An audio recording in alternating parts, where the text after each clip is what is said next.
Hey everyone, I'm Kristy Jo, and here I am 6 weeks out. So just want to tell you how this past week has been and give you some insights maybe into your own training, but it has been quite the week, quite the test, I would say.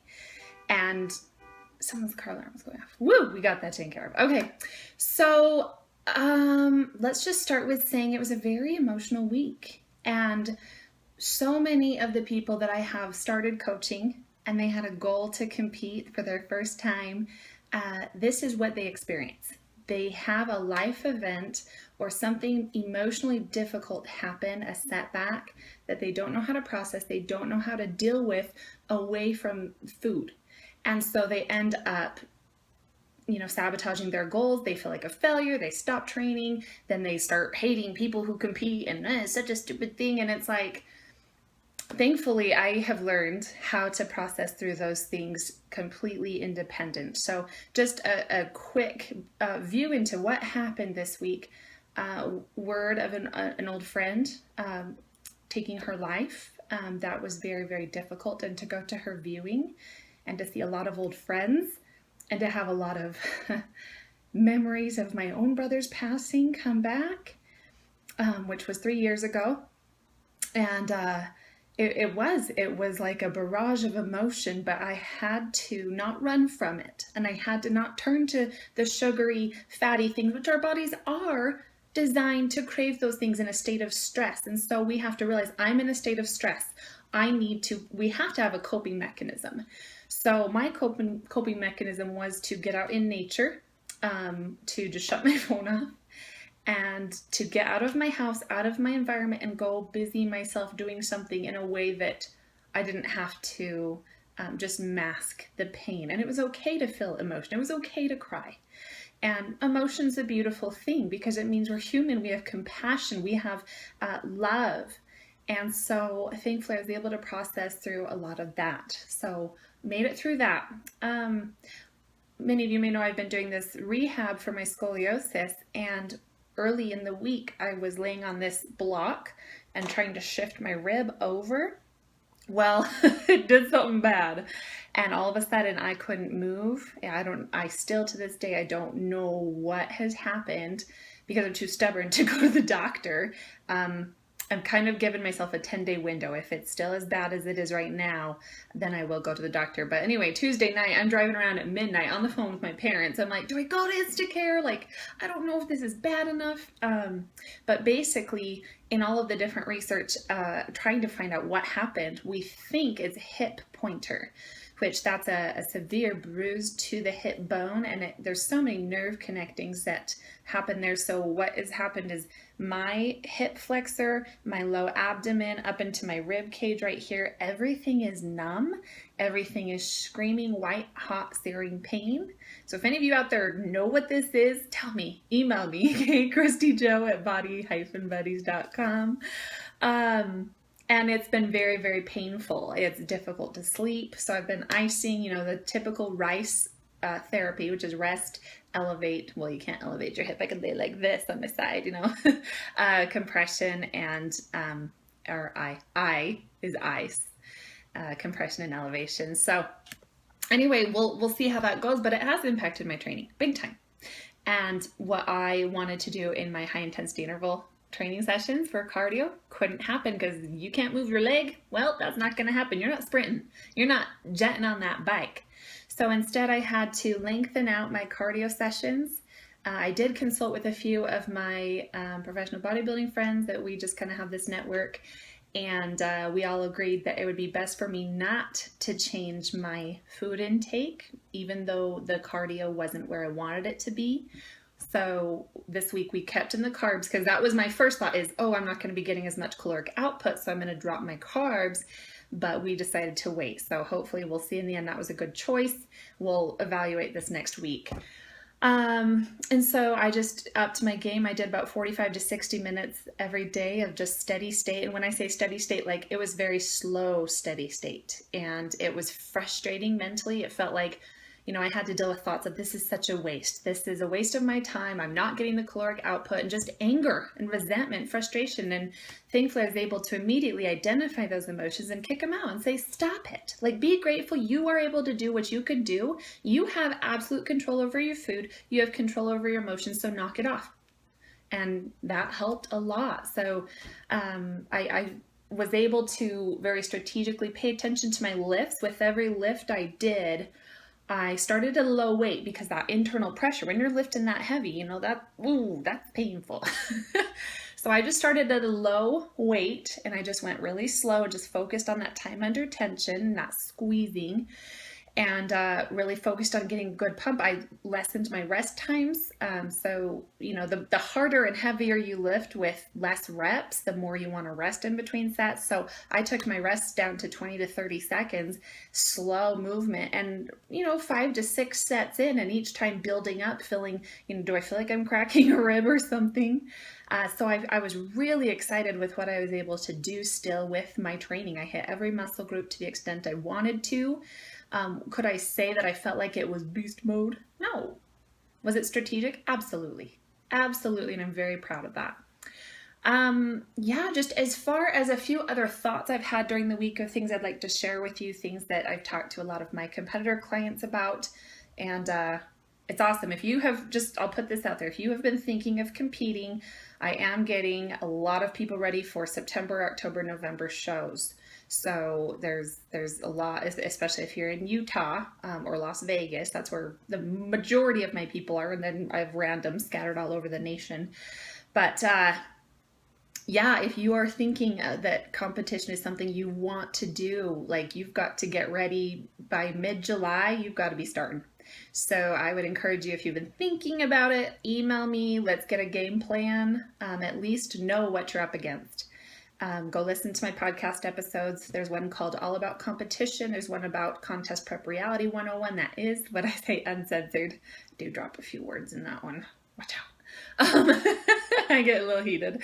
And then there's another one, How to Think Like a Competitor. So those are really good podcast episodes to listen to if you are someone considering getting into competition. But some of the other things that I was going to say, some pieces of advice. When you are working so hard to change your body, it can be very, very tempting to look into every mirror you see, evaluate your change and your progress, and look at your abs and flex.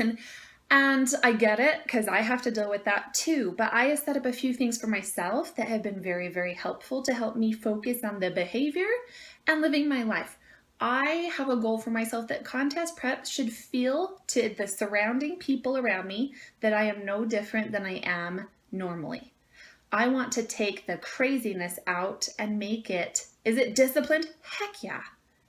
But does it need to be this insane, everybody suffers? No. And if you're feeling that way, you're doing it wrong.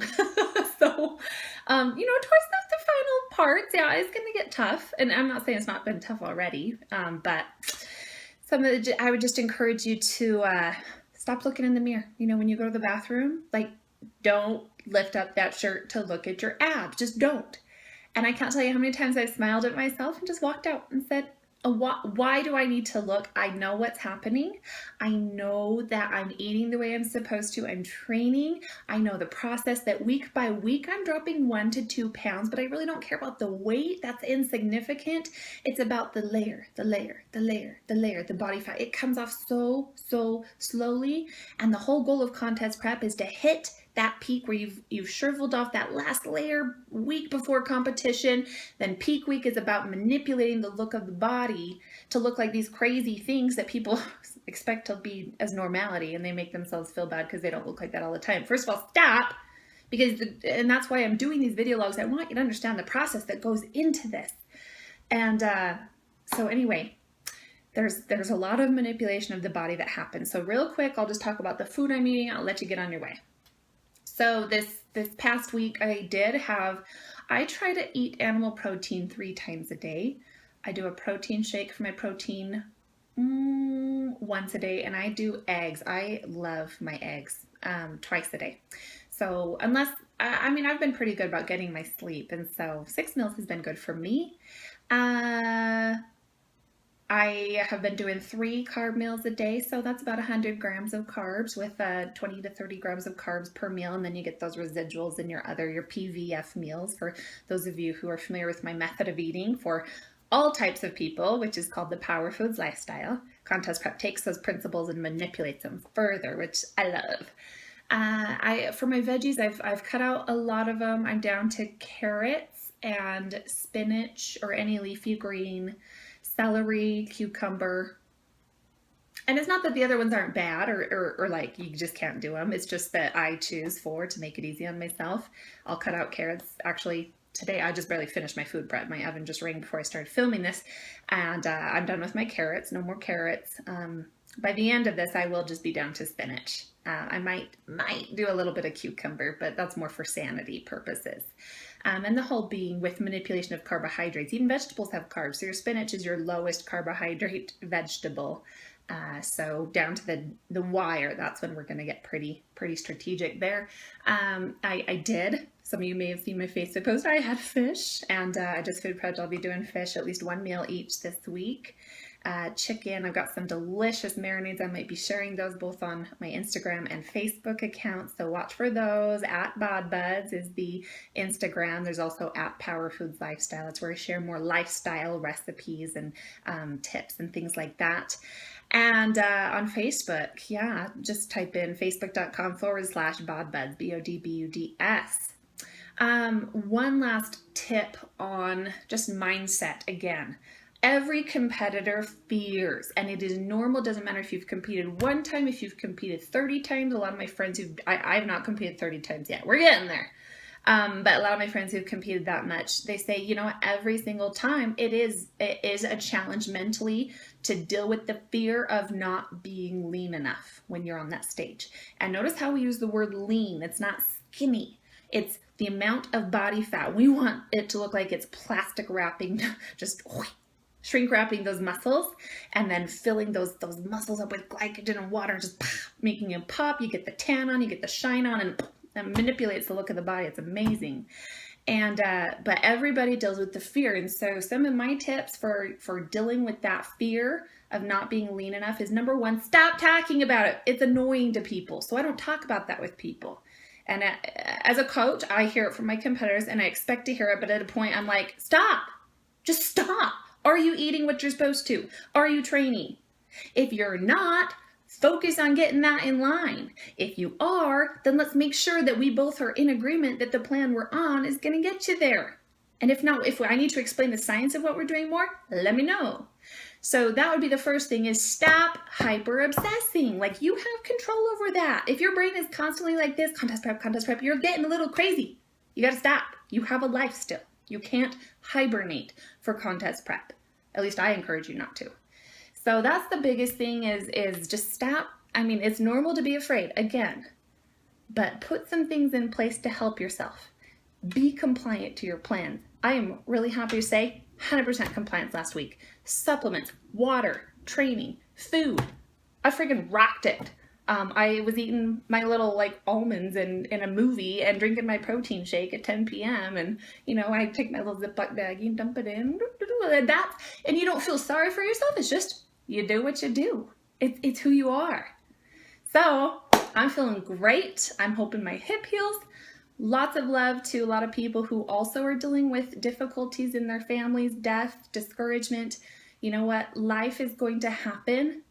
And so we get to choose our attitude. If that's one thing I learned this week, is I will be happy as I stop focusing on the things wrong in my life and I focus on, where can I build, where can I serve, where can I love, where can I be kind.